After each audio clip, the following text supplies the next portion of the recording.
Where does everybody stand on best cough drop flavors? Cherry. Strawberries and cream. Are you a sucrets person, Maria?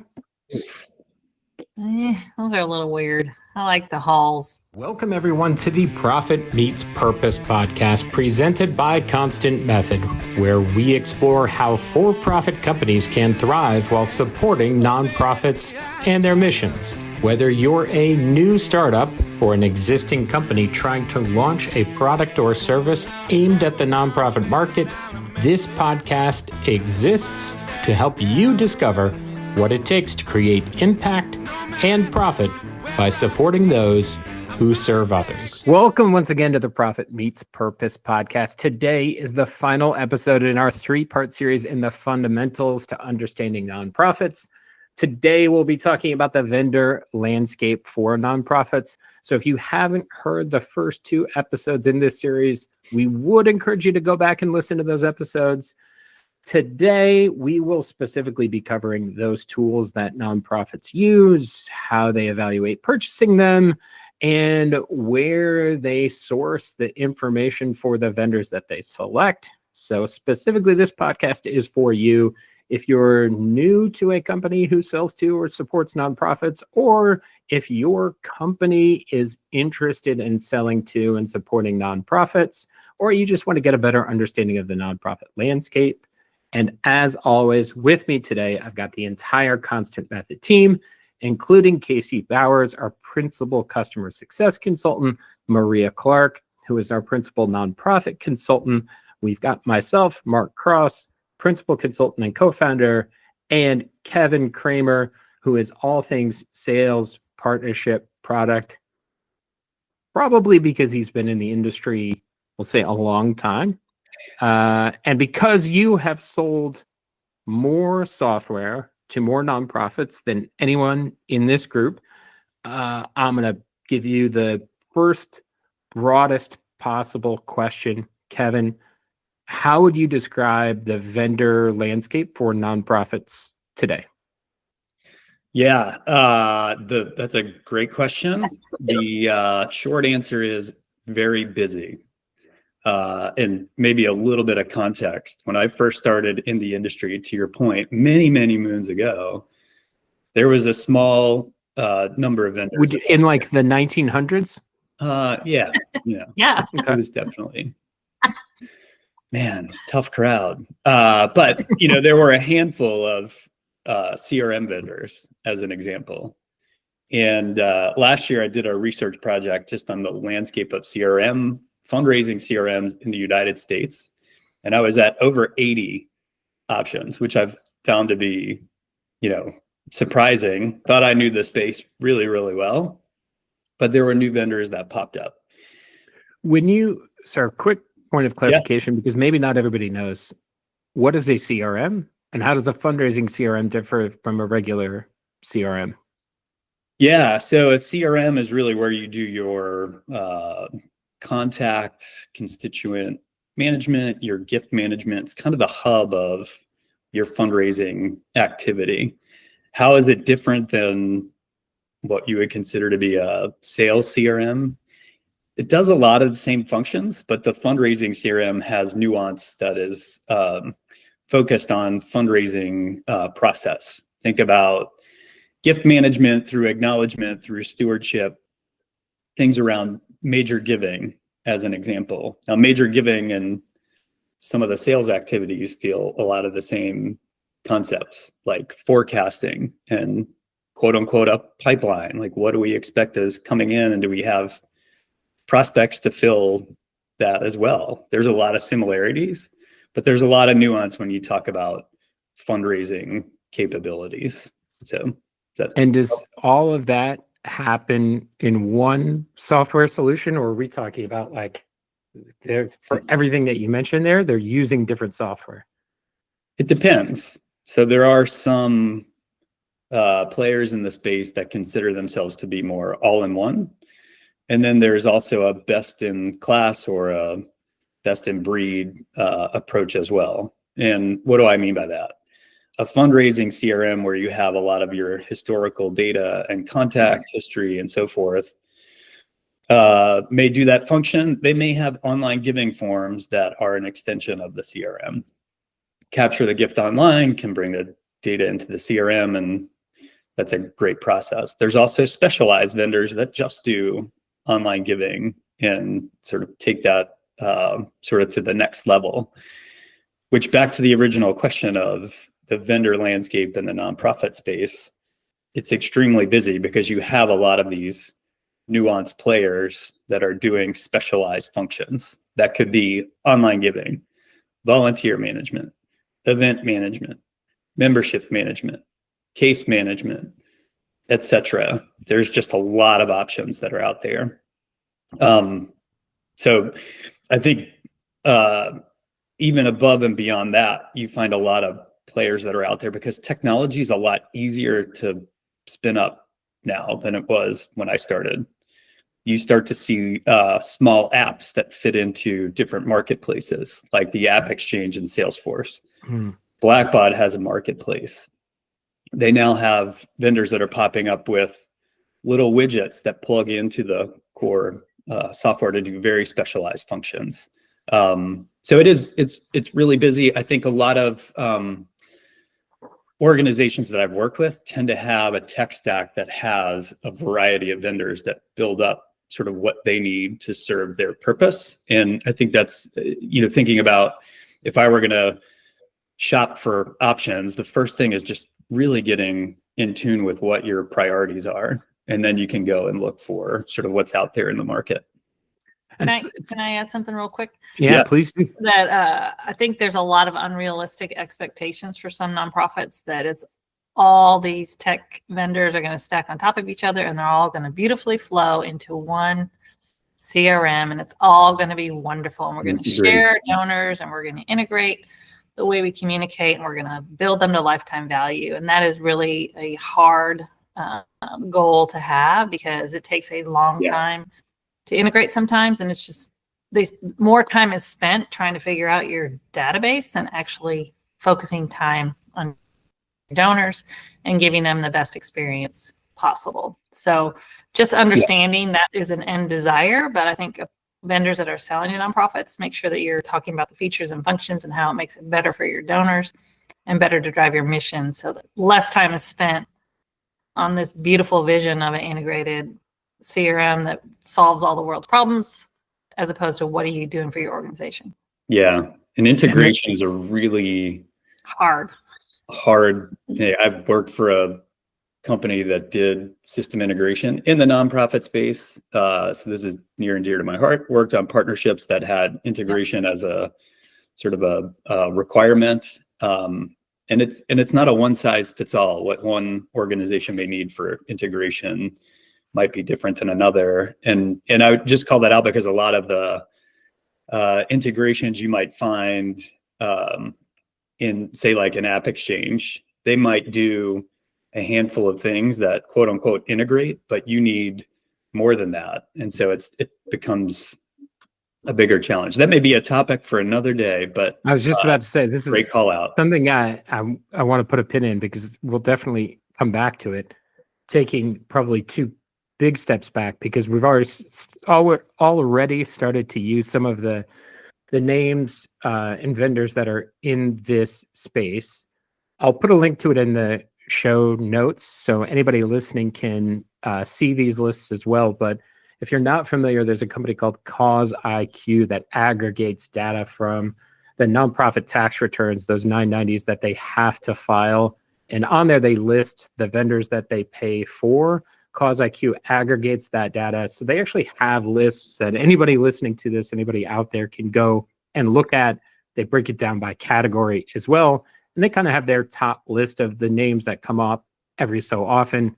Again, the categories, as Kevin mentioned, there's not just CRM, there's fundraising software. They have lists for advocacy software, content management, payment processing, association management, marketing, all of those. And that's just software. There's also consultancies, agencies on top of that.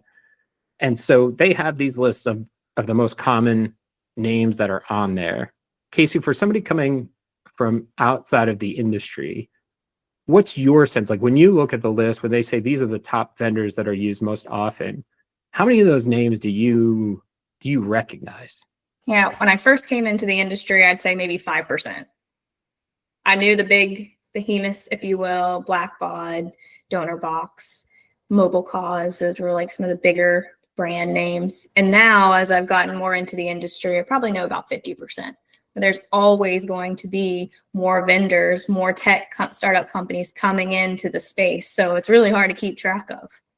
Yeah, and I would say it's hard to keep track of, not just for that reason, but even if you look at this list today, you can see companies that are no longer either known by that name, or they're no longer entities that are in that space. So, you could look at someone like Joomla. Do you know that name, Kevin? It's been a while since I've heard that one. Yeah. See, so some of these names, NGP Van Inc., if anyone knows, acquired by a company called Bonterra. Yeah, which was had acquired many of the names that are on this list and have brought them into one house. So there could be names that you might not see anymore. They might be known as a different name. They might have been kind of combined together into one single entity. One thing that certainly we see in the landscape today is more investment money that is coming in to help fuel companies, or to buy some of these companies and band them together, seemingly to go after one single entity whose as a tech company, the name shows up on a lot of these lists and has already been mentioned in this podcast. Kevin, can you tell anyone who's listening who might not be familiar who Blackbaud is and why that's an important name in this discussion? Yeah, I can certainly give a little context there. Worth calling out, I worked for Blackbaud for many years in a number of roles. It's near and dear to my heart. But everywhere I've been after I left Blackbaud, I stayed in the nonprofit sector. They were a vendor that always came up, to your point. They are holistically focused on the nonprofit sector. So I think that's probably one of the biggest call outs. When you look at where they play and what focus they have, it is holistically on serving the nonprofit sector. In comparison to something like Salesforce that has a completely different business serving for-profit companies, Blackbaud is holistically focused on the sector. They have products that span accounting, fundraising, digital, marketing. They specialize in certain areas with like arts and cultural. They have products that serve K-12 or higher ed. I would say their growth has holistically been looking at pockets of the sector and figuring out how to go and serve those areas. And so very high level, when you say Blackbaud, you think nonprofit technology. It's a pretty fair assessment. They have a slew of different products in a lot of those same areas. Example, fundraising CRM. They have Razor's Edge, NXT. They have eTapestry. They have Blackbaud CRM, on and on. They have several different options. So it's a pretty broad perspective there. But yeah, and I think the other thing, I always used to say this when I was product manager for Razor's Edge, if anybody wanted to build a CRM in the sector, like we've defined the product roadmap. Like a lot of the functions that you start to see with newer vendors are things that have been out in the market through Blackbaud, but now you see innovation sort of going in a different way. But yeah, very high level, super focused on the nonprofit sector. They're one of the larger players. If you just look at market share and customer base, they are international as well. So that's worth noting for sure. And so I would encourage anybody who's listening to this podcast, if you're curious as to who those main players are in the space, we could probably talk for hours around the names of each of these vendors and where they stand in the landscape. But definitely, continue to do your research, look at CauseIQ, look at some of the other companies that aggregate this information,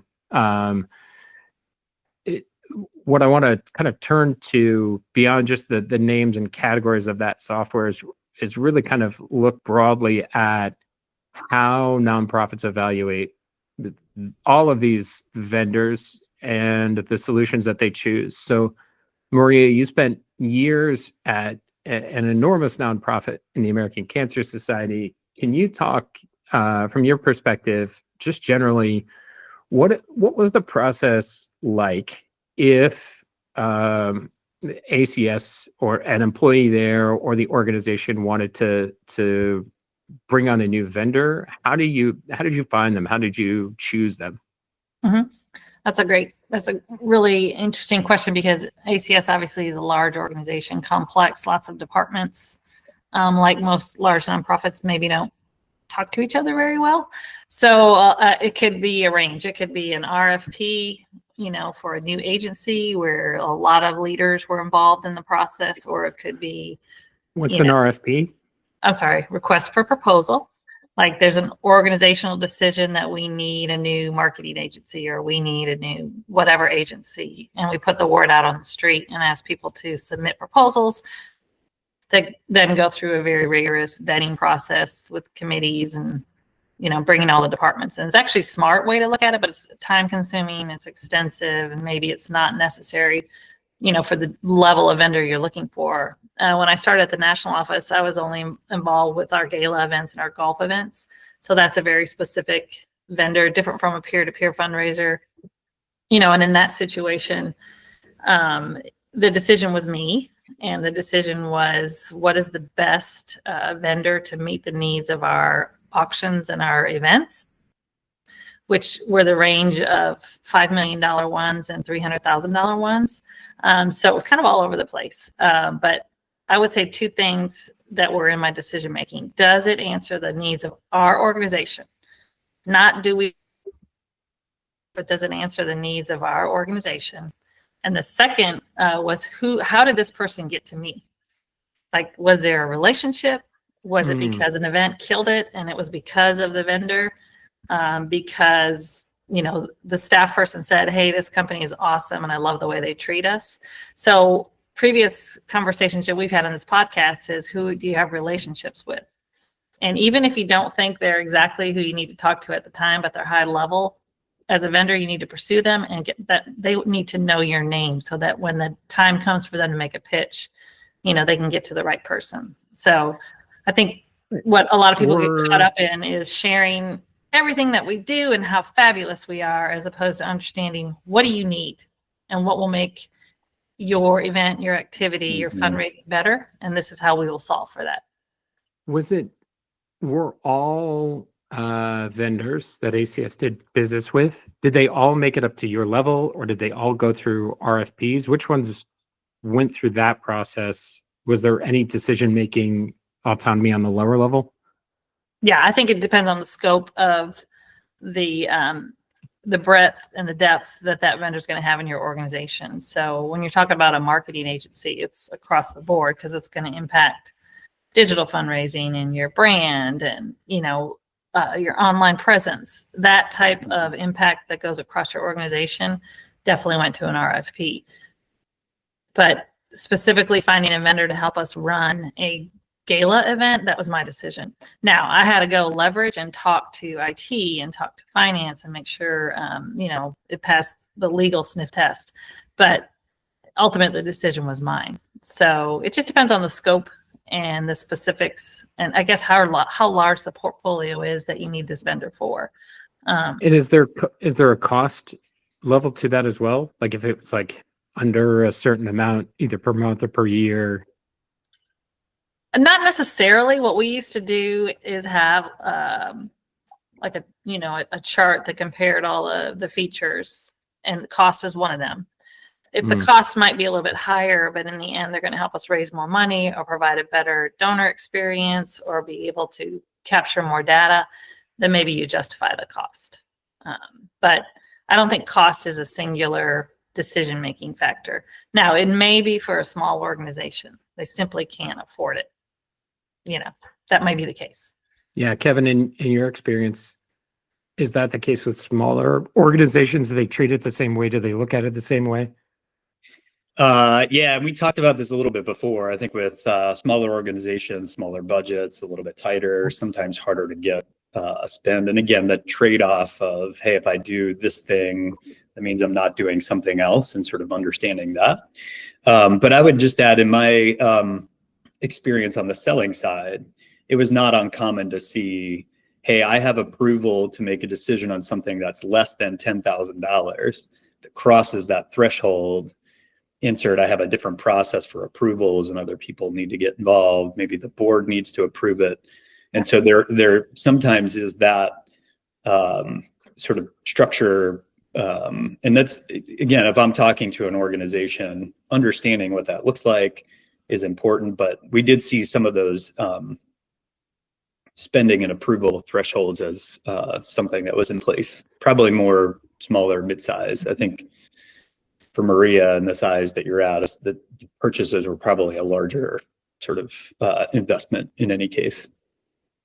Yeah, and we're talking a lot about, excuse me, talking a lot about the buying process and how they select and purchase something for the first time. But there's also, those situations in which you're a vendor who has an established relationship. So Casey, for the customer success, account management, renewal side of the house, how does that differ? What's that process like? Once you're working with a nonprofit, what's their process for reviewing, whether or not they're gonna continue to do business with you? Yeah, so in the sales process, typically you have like ROI projections that you're looking to meet, at the beginning of your partnership. And then you're going to evaluate that towards the end, or you're going to evaluate that on a quarterly basis on how that's growing. And if it's worth putting the investment in, like, is that justified to produce higher results? That's one thing that they're going to look at is ROI. The second thing that they're mainly going to look at too is achieving business outcomes and how they roll up to their critical business goals, right? So what I mean by that is, an example would be, let's say they have a critical business goal as an organization and you're working with a person who is in marketing. They really need to acquire new donors or their organization is not going to continue, if you will. They need funds from new donors. Acquisition is really important to them. So they're going to look at that as their kind of critical business goal. They've got to get new people in the door. How they're going to measure that might be expanding a peer-to-peer footprint on social media, through online. And if your product is solving for that pain point for them, what they're going to look at is maybe some specific measurements, right? So that's going to be your end user is going to look at how many new donors are you acquiring? What's that cost to acquire them? How high are those conversions when you're bringing them into the fold? Are they able to do and take another action once you bring them in?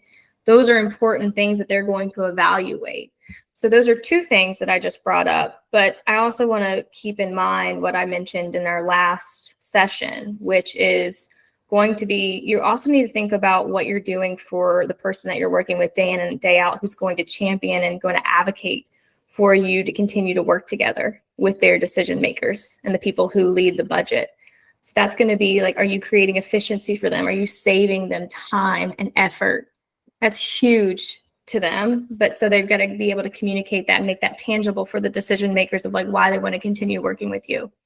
If they're working with you in a product that's innovative, initially probably what they were doing in the sales process is we need a proof of concept. So then when they're working with you, you've proven out the concept. Now they're going to want to talk about how do you scale that? How do you grow that from there? And then the most important thing I'm going to mention again and highlight is making them feel like it's a true partnership and collaboration across the board from all key stakeholders. Yeah, this is definitely another moment to remind people to go back and listen to our episode when we talk about the personas, the people that work at nonprofits. Knowing as well that this specific episode is about vendors, thinking through the the kind of technology vendor landscape as it exists today, I also want to take a moment to ask about the switching costs or kind of the stickiness of those solutions. Maria, I know you mentioned people would bring solutions to you about, upcoming event software. Sometimes I think lost in this discussion is the reality of switching a lot of these vendors is a painful experience. Even if, the new vendor that you're going to has lower costs, produces a higher ROI, or you have relationships with those people. Can you talk for a moment about why the effort to switch some vendors is a reason why nonprofits wouldn't want to buy something or invest in new products and services? Right. I mean, that's a really important discussion when organizations thinking about switching, because a lot of it is, is it going to provide the same level of service? If it's the same, then why would you switch? Because your investment's going to be time and energy and that integration that Kevin was talking about earlier. And if it's providing the same level of service and it's not going to increase, your net operating, then there's really no motivation to. So if an organization determines that maybe this other platform is better, there's a lot that's going to be invested in that time. Just the training is huge. If it's a peer-to-peer event and you've got events all over the country that are managed by staff and volunteers, you have to calculate how much time is it going to take to train them to use a new tool.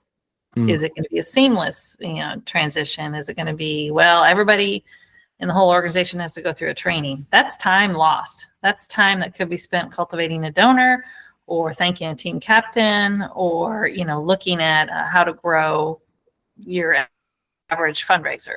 So the time and the implementation really has to be looked at deeply to determine what kind of disruption it's going to cause to the organization. Another point I wanted to make. Oh, go ahead. Is there a tactful way for a vendor to bring that up to the nonprofit during a renewal process, or is that something that has to come internally? Because it seems like it may be combative for a vendor to say, like, hey, if you're evaluating other tools, that's something you should probably forget because it's going to be really hard to leave us. I think that's a very hard and fine line to take. You don't want to be perceived as the customer that badmouths anybody else in the space. Mm-hmm. Actually had experience with that. It doesn't work, and it doesn't put a good kind of reputation. Put a good mark on your reputation. So I think just don't talk about why they're bad, but talk about the realities of why you're good and what makes it simple and easy and consistent. And we've gotten to this point. We have new features. We can easily add these. It's going to make it more productive. You just have to be very careful. You don't want to be seen as the one that's, telling everybody why other people are bad and you are good. That's not a really positive place to be. And it goes back to the relationship. Do they want to keep working with you? Because if you're bad mouthing other companies, maybe you're bad mouthing our organization to other nonprofits, so you have to be careful there. But I think there's ways to show your own features and benefits and how you've already always answered the problem and helped, and how you can continue to, you may find ways to get little comments in there, but don't make it a wholesale dig on other companies. Well, it's a good, I think, natural transition to the last kind of major topic here of this episode, which is how nonprofits find these vendors. A lot of what we've talked about so far, both in this episode and previous episodes, is around relationships, which would lead me to believe that, the word of mouth from vendor to vendor is still the king. You mentioned, Maria, RFPs. So obviously nonprofits are out there proactively looking for solutions. And, if you're a business selling to or supporting nonprofits, no doubt you have some sort of ad or cold outreach strategy. So I'll throw it over to Kevin and say, from your perspective, how are nonprofits finding these vendors that they're choosing? Yeah, again, the landscape has changed drastically and it continues to morph. I think the thing that we would see most often is past experience. Look, there's turnover that happens in the nonprofit sector. It's pretty regular. People move from organization to organization. If they end up at a new organization and find a problem that they're familiar with, a solution that solves that, that's the number one thing of like, hey, I had a past experience. If it was good, I'm going to go back to that vendor and, open up that relationship again. So how does someone who's new to the market get their products and services in there? New to the market from, like if your vendor. company your company hasn't been around long enough to have a network of people that have used you in the past, are you just screwed, pack it up, close it down, we give it our best shot? No. That's a good, this is where I think the market has changed a little bit. Used to be where people would go out, maybe do a search, go to a website of the vendor and like find information. I think what has changed across the board with how people buy anything or evaluate anything, it's now there's endless options for places to do research. There's sites like G2 and Capterra that do software evaluation. That's helpful. It's also, a little bit of a red flag. Dated material hangs out there for a really long time. You could argue that but you can go out and do research independent of the vendor. And there's endless options. You could see podcasts. You got YouTube channels where they're doing software overviews. There's endless places to do research. The thing that I think has changed the most is the impact of influencers. And this is where, again, how people buy anything or evaluate anything. You look for influencers, like people who do like TikTok dances.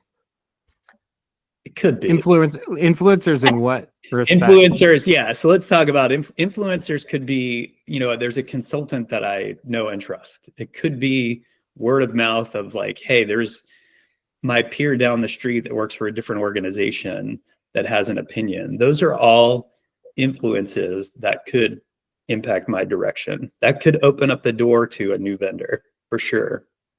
But that power of influence is really critical because a lot of that research, who are the people that I trust, who are they to help me with my direction, that usually happens before I really engage with the vendor. That's usually towards the tail end of like, hey, I'm now coming in. And this is another thing that's very different. If I'm selling into a nonprofit, I have to assume they're coming in with a base level of education. They've done the research. They've read about our product. They've probably talked to other people that use our solution. That's very different than when I started in the industry, where I might have been an early touch point. But that piece has definitely changed. And you can look at the plethora of podcasts, white papers, experts that are out in the space. They're talking about vendors and options and solutions. And it's very noisy, but that's an important part of the landscape at this point. And go ahead, Maria. I was gonna say FOMO is a big deal with nonprofits. So from a vendor's perspective, if you can convince a nonprofit to do a pilot with you or to test something and you get good results, putting that out there in the space is a good one, because nonprofits are always looking for a way to, a better mousetrap. Like, is there something different we should be doing? Are we being innovative enough? Are we trying new things? And when they see a competitor and they're very collegial, I'm not saying competitor, but if they see someone in their same, sector in the nonprofit world doing something really exciting and new and it's working, that's going to intrigue and interest people. Like, maybe we should be trying that. Yeah. Are we doing everything we're supposed to be doing? Are we doing enough? Maybe we should try that. So using the opportunity to find pilots, do use cases, kind of put out results out there is really going to help you kind of squeeze your way into the market if you're a new, startup or a new tech company. And Maria, you make a good point. It's not even just the peers and like the large organizations that people look to follow and fear missing out, there. It could also be the mid-market, nonprofits. Those are smaller. They're looking they know that they cannot match or do the same thing as an ACS in the world, right? Or larger organizations like American Red Cross. They're looking for peers that are in the space that are similar to them, that are, probably, let's say, Colon Cancer Coalition would probably be a good example of like a smaller organization that would be looking for peers that would be doing pilots and proof of concept already, and they don't want to miss out on that opportunity because it's a good fit for them with that vendor. So, and I would add one other thing within that, and it's a great point, is the prevalence of forums. I'm on a number of forums that are just nonprofit forums, user forums. And folks will go out there and say, hey, we're thinking about moving off of our current platform. Who else is doing what? And again, to me, that's another example of an influencer, an input, if you will. But the availability of forums to find information, I mean, Reddit, Facebook forums, I mean, there's tons of options that are out there. But you can find information and you can go and say, hey, who's having a good experience? And it's really interesting because a lot of negative comments come in on those, which I think you got to filter out. If I were in the nonprofit shoes of like filter that out, that may not be the norm for everybody. But, there's a lot that happens in that, in that space that helps direct where people go to really engage for an evaluation, for sure. Well, I would say perception is reality too. So if there's a takeaway from this episode to anyone who's listening and wonders what the perception of their company is, you can go to ChatGPT today and say, I'm a nonprofit who's interested in fill in the gap where your value proposition is. Who are the competitors or who are the vendors that I should consider? Does that response bring up your name? If the answer is no, then like Kevin, to your point, that's how people are buying today. They're asking those questions. I know people in the tech space who are selling into someone will have hopefully enough sense to go to Google and Google which are the vendors in the space and see the responses. I would encourage people to go one step further and use the chat GPTs of the world, Gemini, ones that are coming up with responses, because this is the new way that people are searching. Go to social media, go into Facebook groups, look on LinkedIn. In those groups on LinkedIn, look if people are asking those questions. If they're not, if it's not too transparent, do it yourself. If it is too transparent, if you're on LinkedIn and it's like, I'm the owner of blah blah blah, have a friend, have a colleague drop into those groups, ask those questions. Who are the vendors that you all would recommend, and see the responses. The other thing that for a lot of people to consider is social media. We often think of people going to a Facebook group and asking questions. There are younger generations that skip that entirely and go right to YouTube, or they go to TikTok and they ask those questions because it gives more up-to-date, relevant search results that have a lot more qualitative description from the actual users. So if you're listening to this podcast and you're not doing that, I would definitely encourage you to do that. I'll put it out kind of as a last question to the whole group, which is, if you're an employee who's new to the nonprofit landscape, or if you're a company who sells into and supports nonprofits, what's somewhere that people should be, a newsletter that they should be subscribed to, a group that they should be in? What's a place where they should go where these discussions are happening? Anybody have recommendations on your best resources to answer these questions, or where you are to see them all? Mm-hmm. There's a newsletter, Nonprofit Pro, that is really good for upcoming nonprofits that are, just building out their portfolios, but really focuses attention on the different revenue streams that you rely on. They'll have articles on peer-to-peer, or the impact of legislative decisions, or new technology and how AI has impacted giving. So they're short articles, but they have a lot of good information with the sources behind them, so you can dig deeper. But it just gets your mind thinking about different revenue streams, in the nonprofit space. Casey, any ideas? Yeah, there's a couple of things that come to mind for me. Podcasts are great to start to get just like some general context around this, but then also get mentions of vendors who are solving for those pain points. So there's a nonprofit podcast called Go Beyond Fundraising that I'm actually recently been checking out. That's a good resource. The second one for me would be also check out, I think I just stumbled on Nonprofit Quarterly. That's been a resource that I've been using. It's kind of similar to Nonprofit Pro. So that kind of has like relevant news that's going on, but it's also going to mention, some of the vendors that are helping solve for those pain points and those problems. Kevin? Yeah, and I'm going to go slightly different because I think some of those are great resources, by the way. You're going to get some broad topics and so forth. I spend a lot of time trying to understand specifically around some of the tech that's in there. And so I go to things like Reddit, and if I'm doing research on a insert company here, I just start searching and finding threads, because usually that will get me to user experience, and I can read that. I always put a filter on there of like, if somebody had a bad experience, it's probably not entirely the norm, but you start to get trends and a little bit more granular in terms of sort of what's out there. But there's a number of options like that. And that usually leads me, I think, Mark, you mentioned like YouTube channels.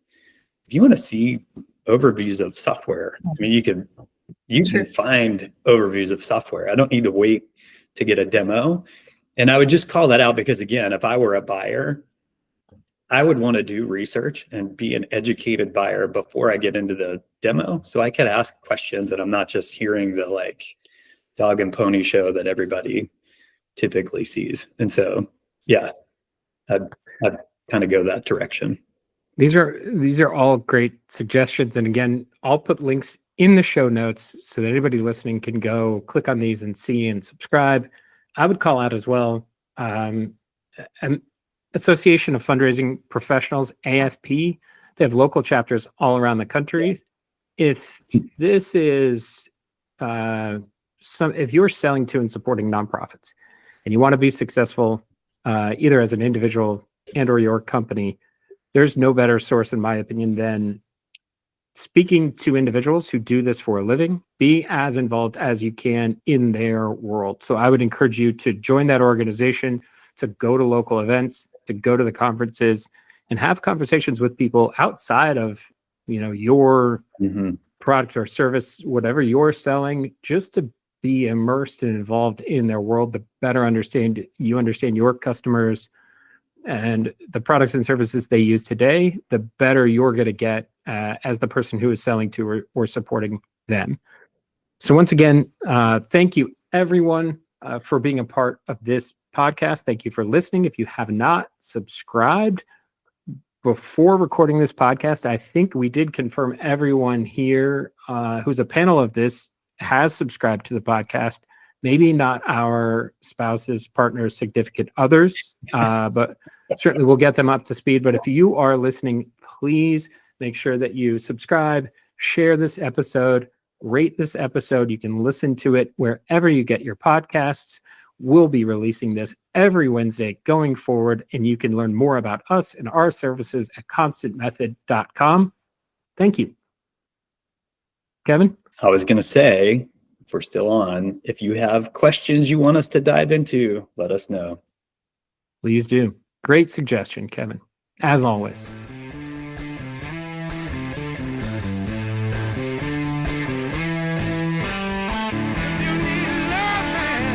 Oh, baby, I